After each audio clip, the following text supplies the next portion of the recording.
That which we focus our imaginations on, Tom, is what we manifest in this realm. That's the secret. That's the deal, right? Human beings are manifesting machines, and we manifest either consciously or unconsciously, but we manifest, right? We manifest. It's what we do.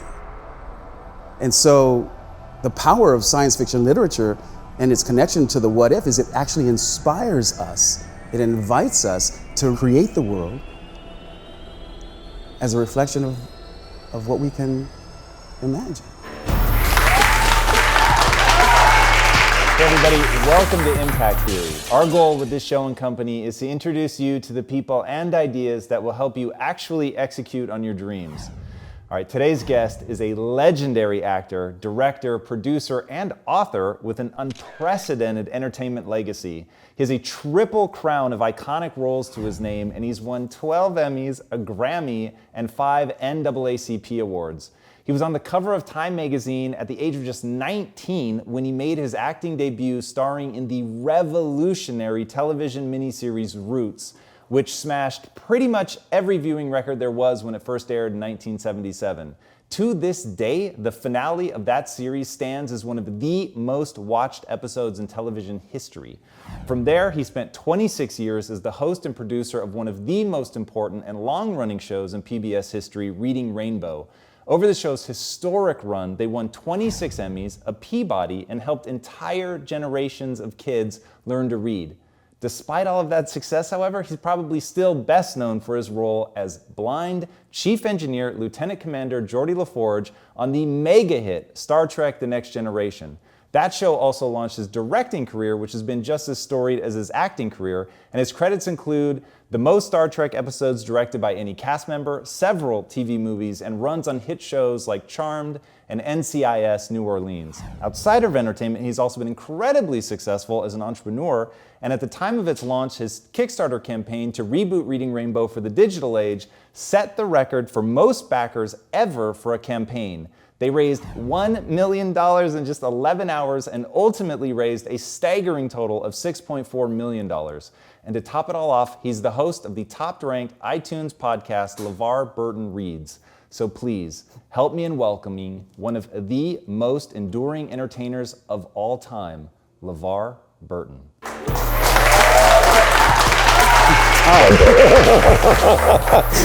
Wow. You put it all together like that, it sounds like something. Dude, it is something. It is something, man. It's really incredible to think, especially the kind of superstardom that you had at 19, that you didn't implode. Imploding is never fun. There are a lot of things that I could say about achieving such phenomenal success at such a young age. The best thing I can say about it is that I survived that period in my life. Because no matter how old you are, when you achieve your dreams, then you have to reset. You have to come up with new goals. You have to come up with new dreams, unless your intention is just to ride that out for the remainder of your existence. I was 19 years old. I had dreamed of becoming a professional actor. That was where my focus was. All of my time, effort, and energy was going into that. I had put myself in a position to be successful. I was studying theater at the University of Southern California in Los Angeles. I was planning to go to New York and work on Broadway on the stage. And that's the thing about when you achieve success, it may not match your picture, right? It may not match your vision of what you thought, but you've got to be flexible. But once you get there, no matter how old you are, you've got to deal with the trappings of success: complacency, arrogance, laziness, and to do that successfully, you need people around you to help you find your true north. And that was part of my saving grace. There were people in my life that really cared about me. And saw my potential and wanted to help me achieve it in a safe and sane way, without imploding. I love that. I love that you brought up arrogance. You said there was one point in your career after Roots, you're smashing it, TV movie after TV movie, and then people want you to audition. Right. And you're like, I'm LeVar Burton, why am I auditioning? And talk to us about that. And that was an attitude that was all, that ultimately was self-sabotaging, right? That feeling that, well, I shouldn't need to audition, crept in, and it hurt me. And I had to learn that lesson, that, you know, just because this happened doesn't mean that that's gonna happen for the rest of your life. I mean, the thing I think I'm most proud of, Tom, is that almost 43 years, I'm still here. I'm still viable, I'm still active, I still believe I have something to contribute. I still feel like I have value and purpose. And that is hard fought, hard earned, hard won. I had to, in terms of that particular dynamic, auditioning, I had to reframe what acting meant to me. And I had to find a reason to want to get in that room again. Now, you know, get me in the room, give me an opportunity to compete. But that, you know, that arrogance crept in, and it's poison. How'd you work your way out of that? Hard work, therapy, right? Being willing to admit that I was not a finished product, that I was in process, and being willing to admit that I didn't know everything. When you're young, when you're 19, 20, 21, my daughter will be 25 in a few days, and she's just beginning her career as an actor in this industry, and it's hard for me to give her advice because she's so sure she knows everything. That's a natural part of being young, is that sort of self-assuredness. So you have to be willing to be open, to be humble, and to be willing to acknowledge that you're in a process, you're on a journey. I really find that fascinating, especially when you think about how long you've been in the game, how easy it would have been for you to get cynical, and how you haven't in any way, shape, or form. So what is that key, that thing that you've captured that allows you to continue to be so vibrant, so excitable? I mean, I just love life. You know, I think Jessica Rabbit says in Roger Rabbit, I'm just drawn that way, you know? That's just a part of who I am. I have a natural curiosity, which I don't think by becoming an artist instead of a cleric, I never squashed my natural curiosity for life. How do people avoid that? Because I think that's so important. To stay in touch with those aspects of us that come naturally as children is part of the challenge of growing and maturing into adulthood. Like I said, following an artistic path really helped me hold on to all of the things, the imagination, chief first and foremost, that really help you hold on to those essential aspects of childhood. A willingness to suspend disbelief, a willingness to believe in yourself, a willingness to believe that if you can dream it up, you can get it done, right? Those shouldn't remain the province of childhood, and I think without consciously choosing it, I've followed a path that has enabled me to stay in contact with those aspects of who I naturally am. Talk to me about self-belief, because I can't imagine an industry where it would be harder to cultivate than acting, where you're going through periods where just the phone isn't ringing. Yeah, of course I didn't know when I decided to become an actor that there would be so much rejection involved, and that it would be so difficult to maintain a sense of self in the face of so much information to the contrary. It's just a part of the game is having the ability to continue to believe in yourself, even, like I say, in the face of evidence to the contrary. When you walk into a room full of people on an audition and you walk out without really any sense of how you did or what their response was, and oftentimes you don't get any feedback except for they went in another direction. you have to be able to communicate to yourself that, you know what, okay, that one's done. What's next? What's next? And I think having the ability to trust in what you've decided to do plays a really important and key role. I believe I am doing with my life exactly what I should be doing with my life. You brought up purpose a couple times, which I think is really powerful, and I think is something that a lot of people never really find in their lives or never create in their lives, whatever. I want to go back to that moment where you realize, okay, I'm reading Nietzsche, I'm reading Kierkegaard, I'm reading Eastern philosophy, like you said, and it's really opening the world up to you. Yeah. At that moment, it would have been easy to see that as a loss of purpose because you were so focused on seminary. How did you not see it like that? And was there any element of just following, sort of looking at your life and saying, where's my bliss, essentially? Yeah, what am I good at? I mean, that was the first question that I asked myself in the mirror, you know? And that mirror talk is pretty critical at any point in our lives. But I looked in the mirror and I asked, so what am I good at? And I had established a relationship with theater arts, and I had sort of advanced in the ranks of the theater department at St. Pius X. And I was getting a lot of joy and positive feedback from the arts. And I thought, well, maybe that's something I could do. And I began to focus on that. As you reinvent yourself, how do you tap into that? Do you lead with, okay, the next movement of my life is going to be this purpose in service of this thing? I wish I could cop to the belief that it's all purposeful on my part, but I don't feel like it is.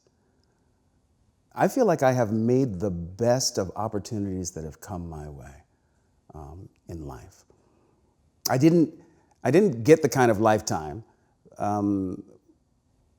where I can do whatever I want. I mean, I come from a lower middle class background, single parent household.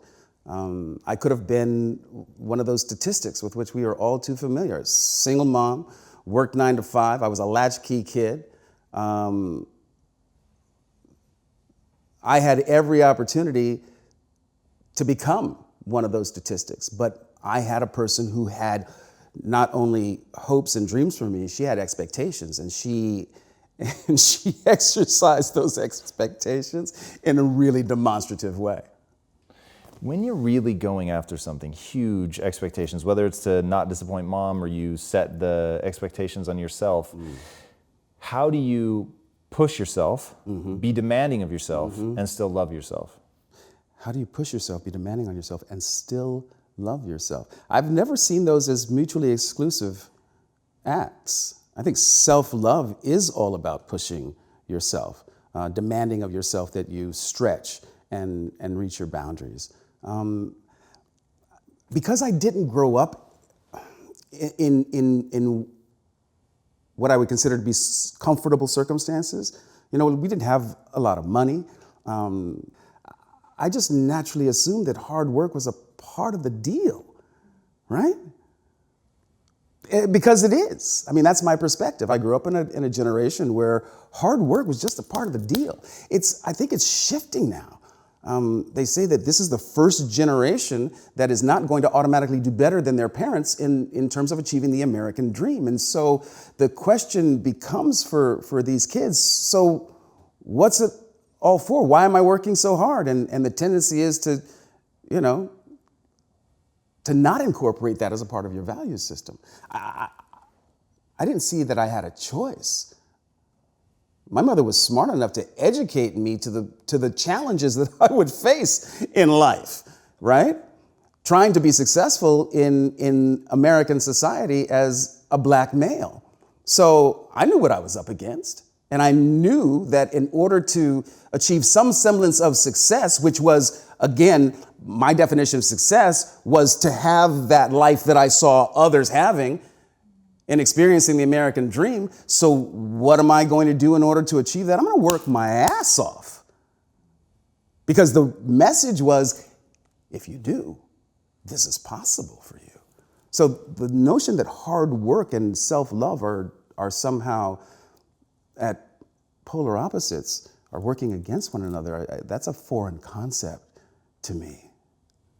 And how do you deal with yourself when you fail at something? And I have learned, especially in more recent years, that it is our failures that really benefit us more sometimes than our success. I think I've learned as much from my failures as I have from my successes, perhaps more. But I recognize that they're really important in terms of the overall growth of a human being, that you have to be willing to take risks. Part of taking risks is failing. Failure teaches us resilience, and resilience is an essential quality for a human being to have and exercise liberally. We're gonna get beat down in the world, but it's our resilient nature that really proves out to be, I think, our most attractive quality as human beings. The ability to bounce back, to look at situations and just reset yourself, right? Reset yourself. What do you think the role of passion is in resiliency? Passion, I think, fuels the effort in being resilient, right? I think a passionate underpinning is what helps you tell yourself that story that wasn't this time, may not be the next time, but I'm gonna keep trying until I get there, right? Passion is the antidote to self-doubt, because when you're in your passion space, you don't have time to have all that negative talk invade your thought process. When you're in your passion space, you're leaning forward in the world. When you're in your passion space, you're actually looking for a way to be effective. It's passion that gets me through the day. What do you say to people that come to you and say, I just don't have a passion, I don't know what to do? I wish wow. That is a very sad thing to contemplate, not having a passion for anything. I believe that everybody, you just haven't been exposed to enough. If you haven't found what you're passionate about, you just haven't been exposed to enough. You haven't found it yet. It's not that you don't have any, you just haven't found what your triggers are yet. And they say it has everything to do with, what you're good at, where your bliss lies. But more than anything else, I think there's something that is alive in the culture today in America, where there's a lot of feelings of entitlement about I deserve. I deserve because I am. And that just, it puzzles the shit out of me, quite frankly. I deserve because I am. Okay, and how's that working for you? I guess I'm old school in the respect that I believe in hard work, and I believe in setting goals, and I believe in working as hard as you can towards those goals, and that will bring its own reward, because it's not always about the destination. It actually is about the journey. Let's talk about that journey and the importance of setting goals. I think that's really important for people to understand. Tell about your encounter with Ben Vereen and what you said is the power of having dreams. When I decided to become an actor, I sort of locked in on Ben Vereen as the standard, the platinum standard. I mean, I'm 16, 17 years old, and I wait 2 hours for Ben Vereen to come to the backstage door so I can get his autograph. He finally comes out. He finally comes out. I take a Polaroid picture. I have him sign my program. I shake his hand. I say, Mr. Vereen, my name is LeVar Burton. I'm an actor, and I hope to work with you one day. That was the summer of 1972. The summer of 1976, I was working with Ben Vereen in Roots. That's pretty crazy. It's pretty crazy. Do you set intention like that in your life frequently? Yes. Yes. What does your goal-setting process look like? It involves a lot of tools that I've picked up over the years. Meditation, visualization. I used to, set intentions by writing them down, and then I would put them under my pillow and I would sleep on them, or tape them above my head where I slept, so that the vision, the dream, occupied both my waking and sleeping activities. And I would write those daily intentions, and just a continuous keeping in touch with what the goal, whatever that was. Working it inside and out. That's, I think, what it takes. One thing I really hope people see in your story is the degree of intention that you have in the choices that you make. And you need only look at your career to see how intentional you've been with even the three things you're most known for are just so positive and so optimistic, very much empowering. And then I think the thing that really tells that story is what you had to do to become a director. And I think people think, oh, well, he was an actor on the show, so of course they let him direct. Walk people through what you had to do on your days off to get a shot to direct. There was a process involved. Rick Berman, the executive producer of Star Trek: The Next Generation, was very happy to help facilitate one of the actors on the show who wanted to cross that line and step over and become a director. And what we called Star Trek University was established when Jonathan Frakes made that decision to step over and try directing. It was established that you would get a complete and comprehensive education in all aspects of storytelling on film. You had to come in on your days off. You had to attend production meetings. You had to attend spotting sessions, scoring sessions. You had to spend time with every editor in the rotation. It was, as I say, it was an immersion in the process and becoming fluent in all the languages that make up visual storytelling. And when you completed that process, you got a shot. Whether you got a second shot after that really depended on how you performed your first time out. But you did not get a shot until you had demonstrated a commitment commensurate enough to have earned the opportunity. I love that. And I love how much energy and effort you put in on your spare time. Absolutely. And you've said about directing, and I love this, that directing is as much about leadership as it is about storytelling. Yeah, it is. So what does great leadership look like? Well, I don't know, but I have learned over time that I like to lead by example. And that my leadership style is all about communication. I believe that the quality of our efforts is determined by the quality of our communication. When I'm directing, you will hear I'm very, very, very vocal. I'm an alpha personality.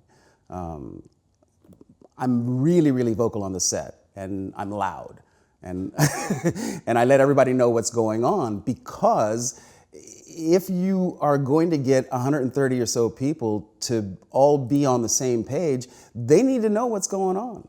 So I incorporate all kinds of methods and methodologies just to let folks know what's happening, where we are, what we're doing. This is a rehearsal, all right?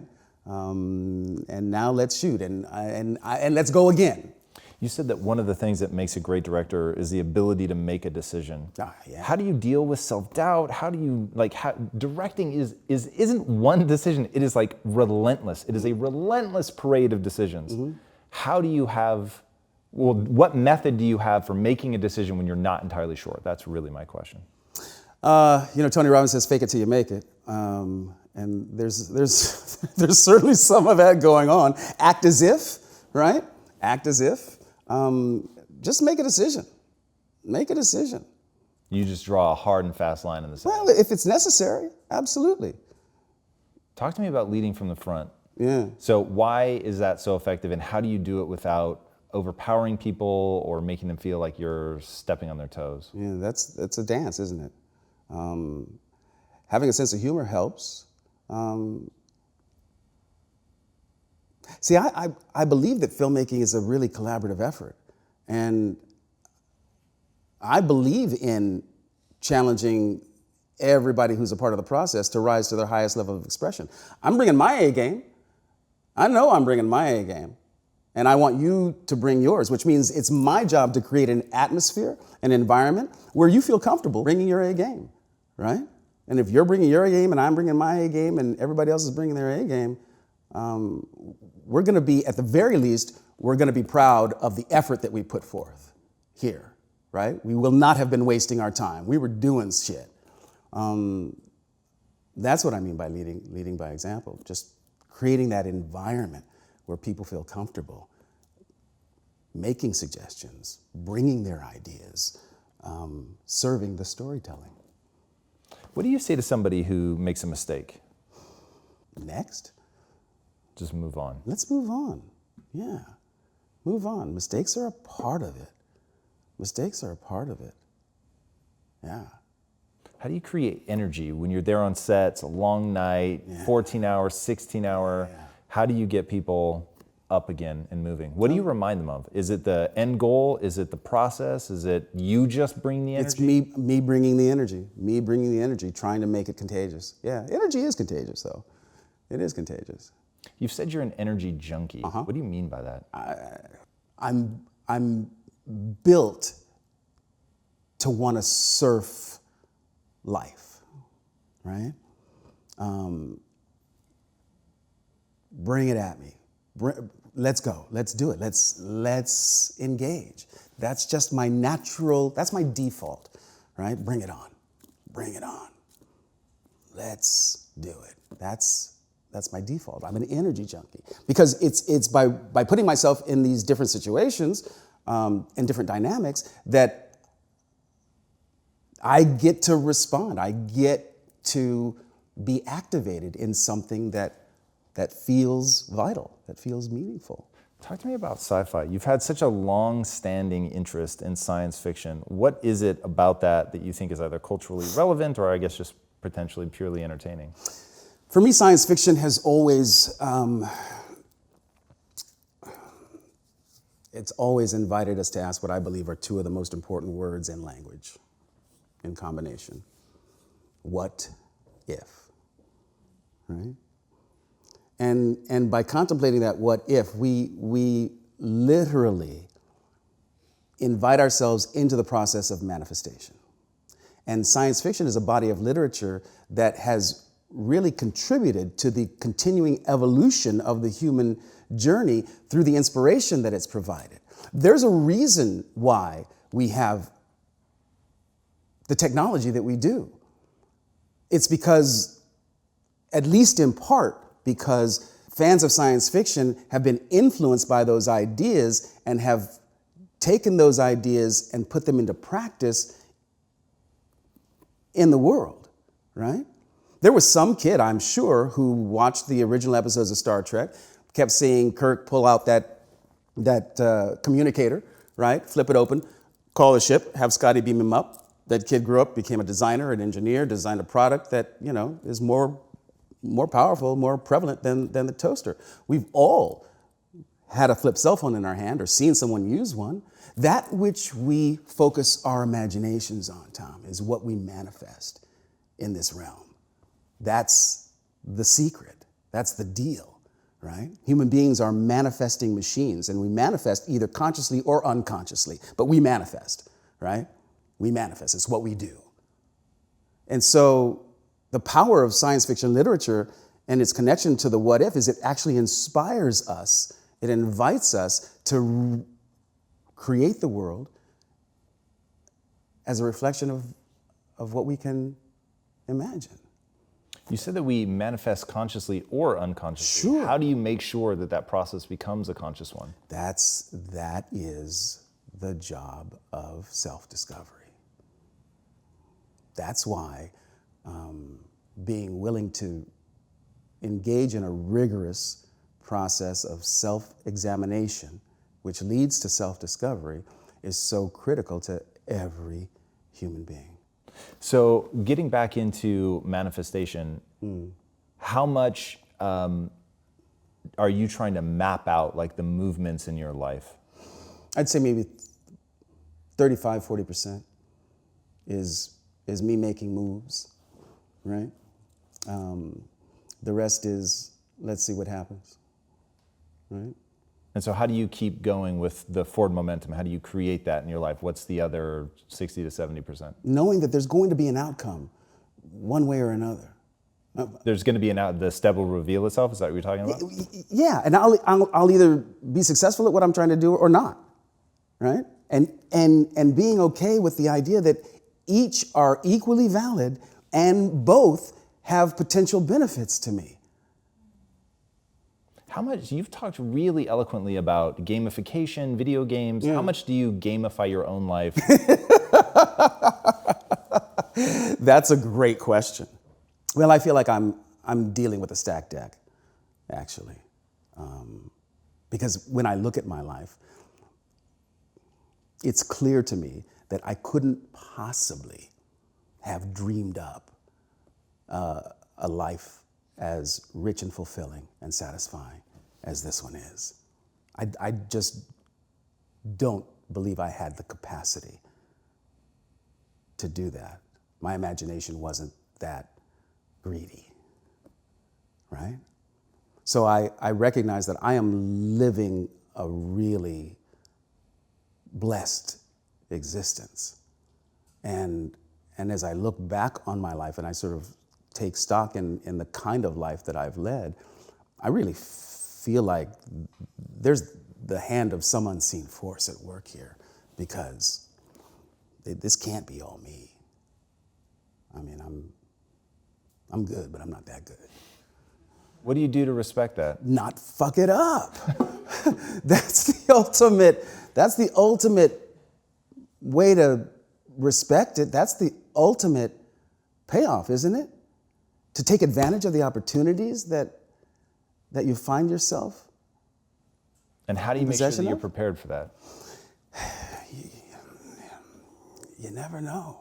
It's only in the execution. It's only in the trying. Sitting on the bench will only result in splinters. You know? Life is a contact sport.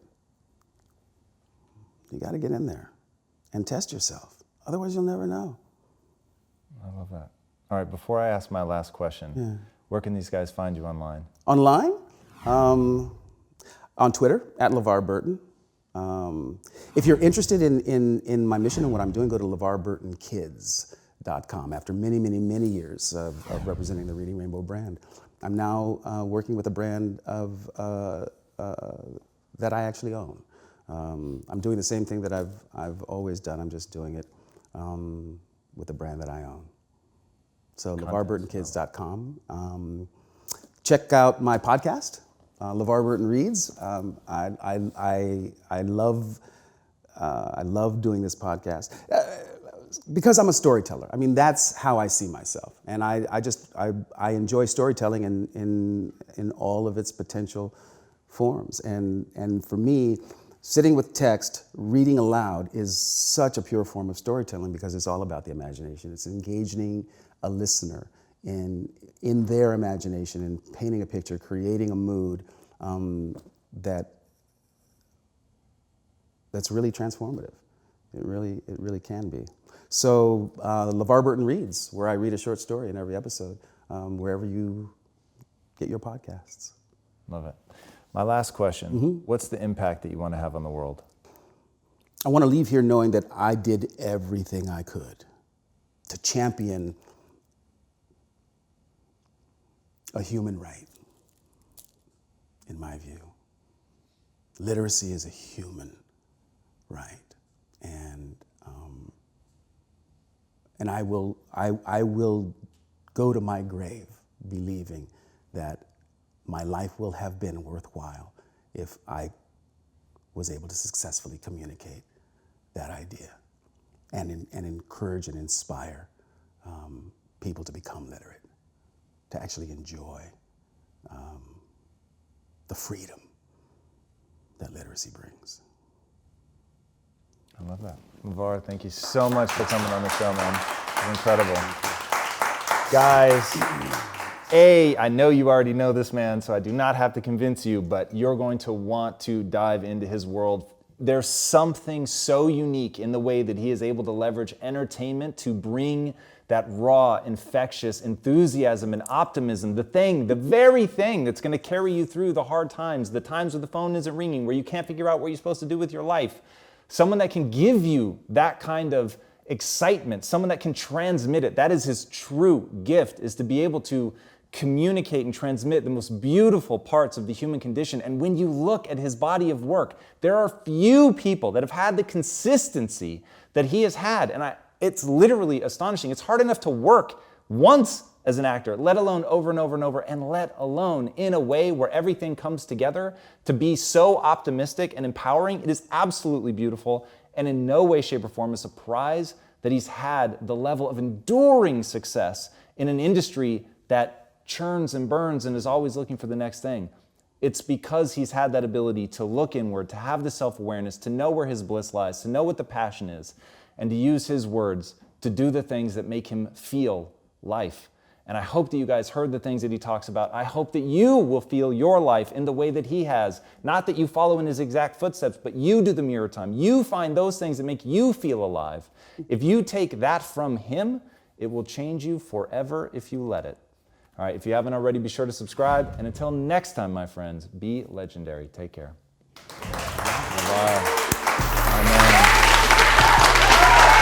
Hey everybody, thank you so much for watching and being a part of this community. If you haven't already, be sure to subscribe. You're going to get weekly videos on building a growth mindset, cultivating grit, and unlocking your full potential.